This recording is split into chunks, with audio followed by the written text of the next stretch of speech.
Adding a background logo in PowerPoint makes your slides looks more professional and branded. You can add it lightly in the background so it does not disturb your main content. So how you can do that? Go to the insert and click on the shapes and pick an oval shapes and draw the oval shapes. And now right click on this dot and go to the format shape, and on the right side you will see that fill.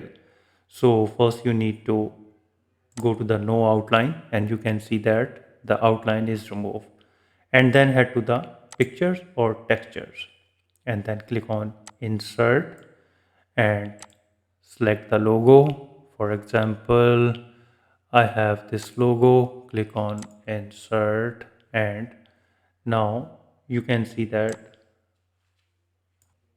So you can increase or decrease the transparency as per your need. So you can move it anywhere on the slide, and here you can increase or decrease the size from here. So if you want to add the logo to the all slides, so then what you have to do is then go to the view tab and activate the slide master, and now head to the first slide, and now again go to the insert, click the shapes, and now draw this shape, and now again go to the picture.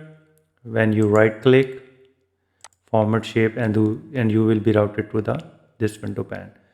Click on the form picture, go to the picture, and again now this time pick this logo, click insert, and here because you can increase or decrease the transparency as per the need,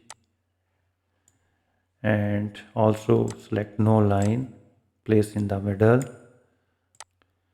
So this way you can easily create logo on every slide of the PowerPoint. If you think this video is helpful, please support my channel. Thanks for watching.